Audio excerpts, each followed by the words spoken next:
Como todo hecho histórico, es necesario comenzar con los antecedentes, y para explicar la Revolución Rusa, hablemos del asesinato de Alejandro II, el entonces zar del Imperio Ruso. Este hecho proviene del descontento de un grupo aislado que tenía como objetivo derrocar la dinastía Romanov.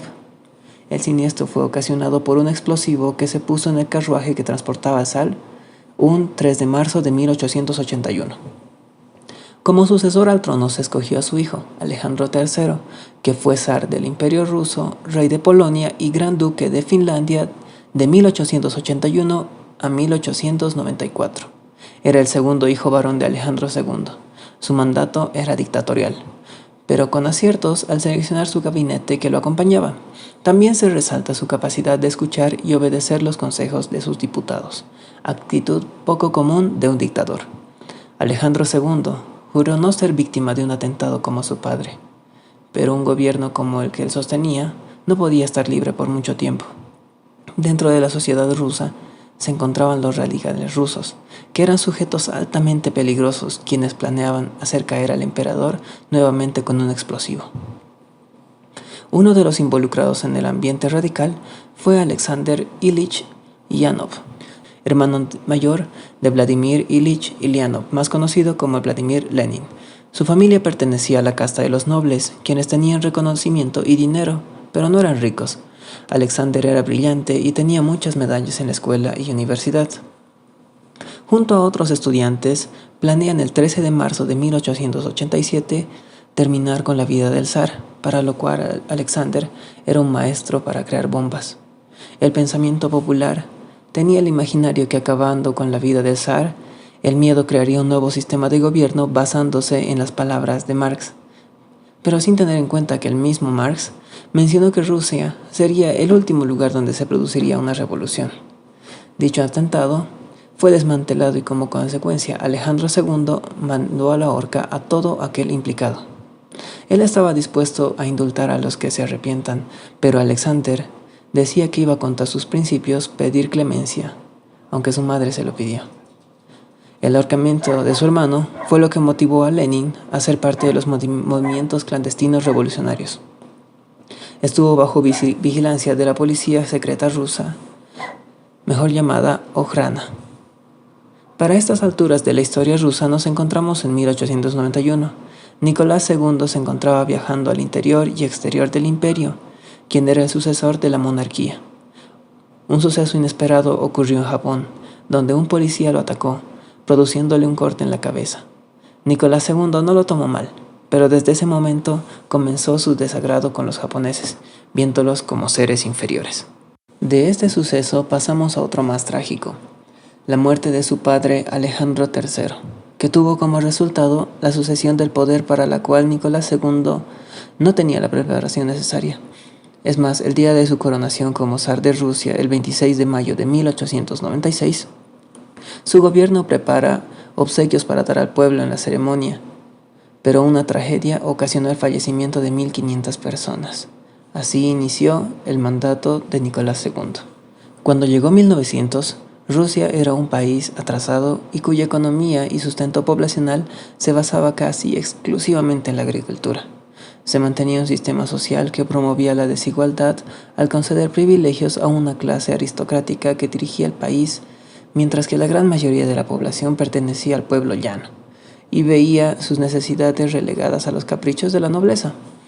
Con ese panorama, la tensión no hacía más que crecer y las protestas de las clases bajas se hacía cada vez más común. Entre este descontento popular también cabe resaltar la guerra ruso-japonesa de 1904 a 1905, donde Rusia entra en un conflicto bélico con la potencia ascendente nipona. El resultado de dicha contienda tiene como resultado la derrota de la monarquía de Nicolás II.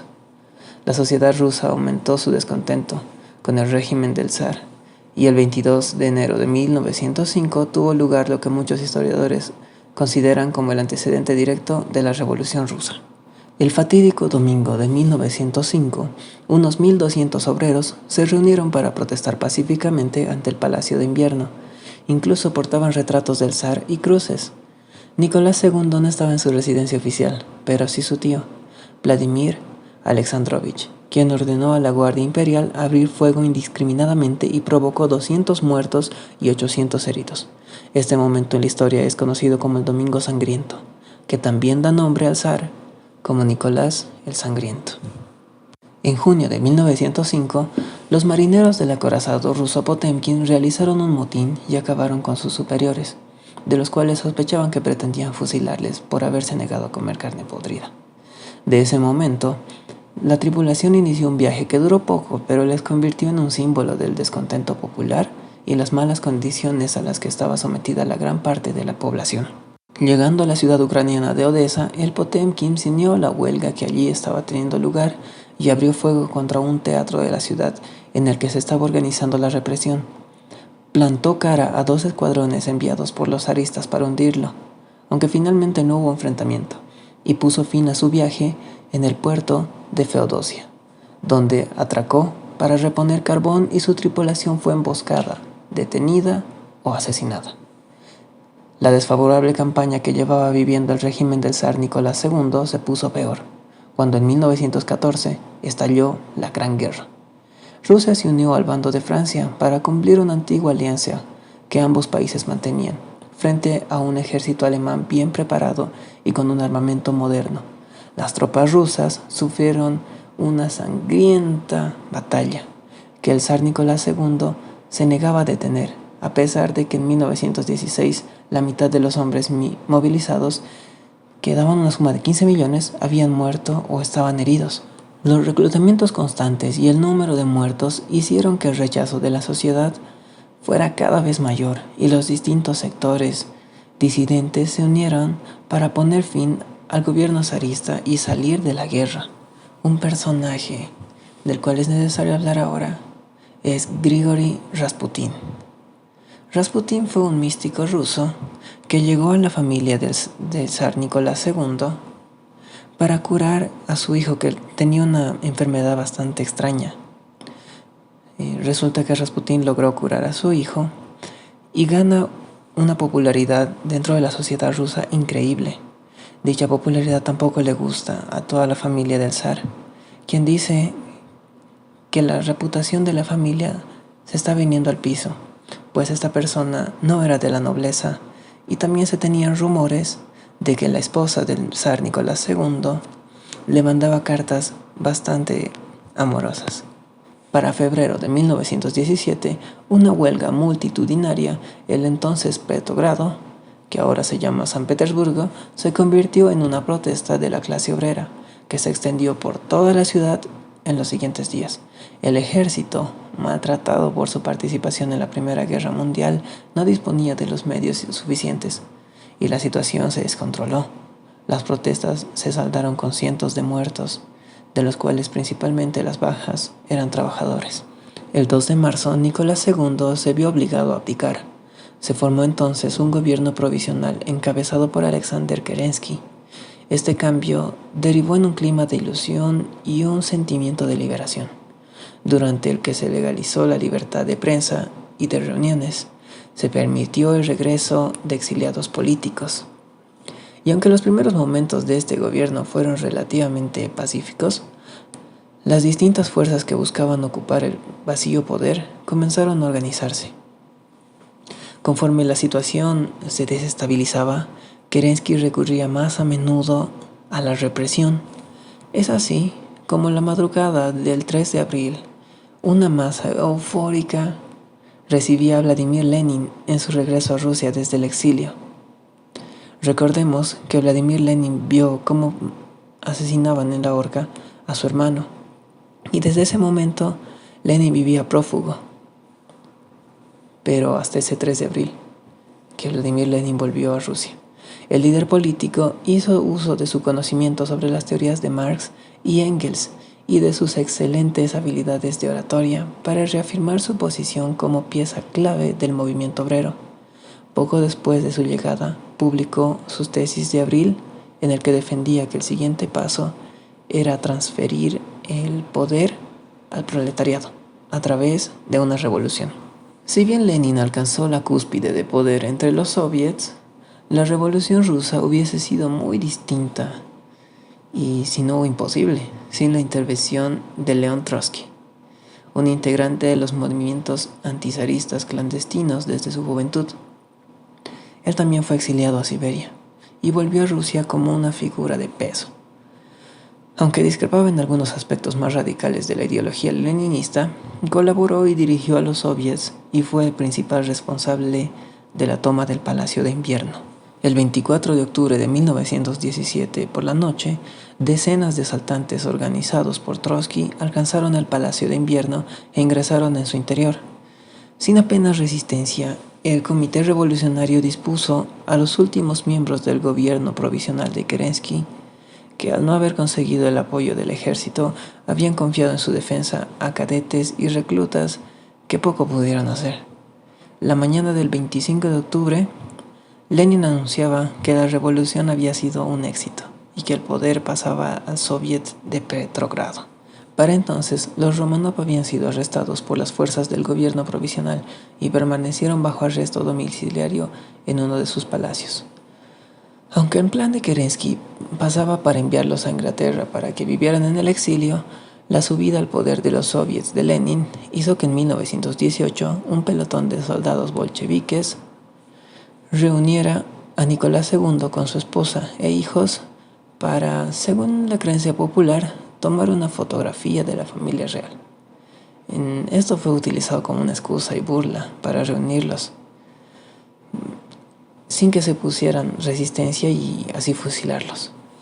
Recordemos que en este momento el mundo se encontraba saliendo de la Primera Guerra Mundial y se hace imprescindible mencionar el Tratado de Brest-Litovsk. Fue un acuerdo de paz firmado el 3 de octubre de 1918 por la Rusia bolchevique, Alemania, el Imperio Austrohúngaro, Bulgaria y el Imperio Otomano en la ciudad de Brest-Litovsk, en la actual Bielorrusia. Mediante este tratado se puso fin a la participación de Rusia en la Primera Guerra Mundial, con lo que quedó clausurado el frente oriental. Si bien la Rusia bolchevique perdió gran cantidad de los territorios, gracias a este tratado se pudo consolidar el gobierno surgido de la Revolución de Octubre de 1917 y prepararse para la guerra civil contra los blancos, que estaba a punto de estallar. Una vez establecidos en el poder, los bolcheviques de Lenin formaron el Soviet de Comisarios del Pueblo, que se llamaron los Sovnarkom, cuya misión principal era crear una asamblea constituyente a partir de elecciones. En diciembre surgió la Cheka, la primera policía política bolchevique que se utilizó para combatir los empeños contrarrevolucionarios y eliminar cualquier tipo de oposición. La asamblea constituyente votó el 5 de enero de 1918 y al día siguiente los bolcheviques la disolvieron por la fuerza al no haber obtenido la mayoría deseada. Ahora hablemos de la guerra civil rusa. La vía de los soviets quedó clara tras la disolución de la Asamblea Constituyente, y esto provocó que las fuerzas conservadoras, zaristas y numerosos sectores contrarios a los soviets se armaran y dieran comienzo a una brutal guerra civil que duró desde 1918 a 1921 y enfrentó al ejército rojo, que eran los bolcheviques, con el ejército blanco, que eran el ejército de la oposición. El conflicto terminó con la victoria del ejército rojo y la completa y definitiva instauración del modelo leninista. Después de la guerra civil entre 1918 y 1921, el país se encontraba destruido y su economía estaba en ruinas. Es más, el dinero perdió todo significado y fue reemplazado por un sistema de trueque, el que, combinado con un intento de dirección estatal de la economía, fue dignificado con el título de comunismo de guerra. Este sistema de comunismo de guerra trajo consigo la nacionalización de todas las empresas, con excepción de las más pequeñas. La pérdida del valor del dinero fue conocida oficialmente como la suspensión sistemática de la economía del dinero. La producción agrícola fue requisada y los trabajadores fueron controlados estrictamente. Sin embargo, todas estas medidas no consolidaron el régimen. De hecho, lo desestabilizaron. Una serie de huelgas y disturbios alcanzaron su punto culminante en el motín de la base naval de Kronstadt, febrero de 1921, que hasta entonces Era leal al nuevo régimen. La rebelión fue duramente aplastada, pero para poner fin a la oposición campesina y revitalizar la economía, Lenin se vio obligado a retroceder en sus medidas. Nació así la nueva política económica, también llamada NEP. La política de incautaciones fue reemplazada por impuestos en especies y se les permitió a los campesinos vender el excedente de su producción en el mercado libre. Otro elemento que permitió la permanencia de Lenin en el gobierno fue la efectiva actuación de la Checa, fundada por él mismo en 1917 con el fin de proteger y consolidar la revolución comunista. Su funcionamiento fue el de una política secreta, que perseguía y asesinaba a cualquiera que fuera identificado como contrarrevolucionario mediante el uso del terror. Lenin consolidó el dominio del Partido Comunista en toda la Rusia zarista y pudo fundar oficialmente, el 30 de diciembre de 1922, la Unión de Repúblicas Socialistas Soviéticas, la URSS. Nominalmente, era una federación de distintas repúblicas gobernadas por soviets. En la práctica, la URSS surgió como un estado centralista y totalitario de partido único, donde las repúblicas no contaban con ninguna autonomía.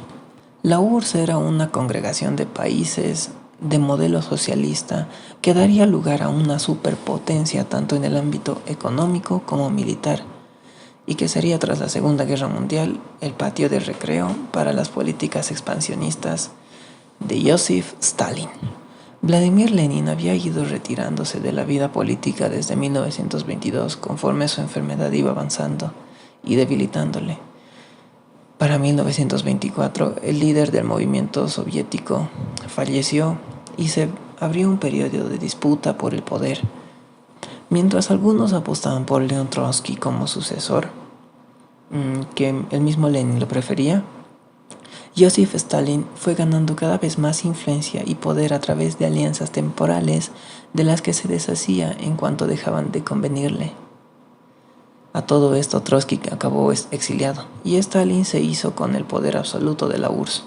A la cabeza de Stalin es que la URSS entra en la Segunda Guerra Mundial. Este fue uno de los acontecimientos que marcó la historia del mundo. Por su envergadura y las consecuencias, fue uno de los hechos más importantes del siglo XX. La guerra constituyó un esfuerzo económico centralizado, repitiendo las pautas de la primera, pero a una escala mucho mayor. Los grandes contendientes fueron Alemania, el Reino Unido, Italia y la URSS. Estados Unidos se encontraban en la guerra, pero fuera de Europa.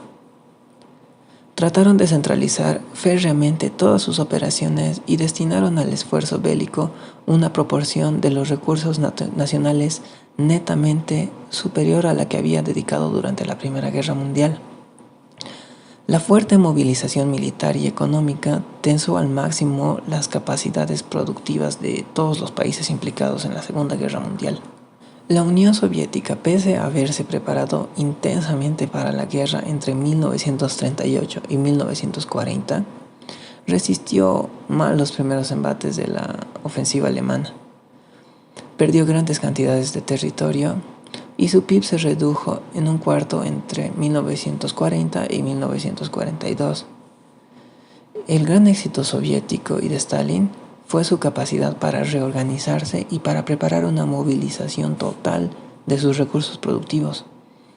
El esfuerzo para resistir se concretó en una espectacular recuperación de su PIB.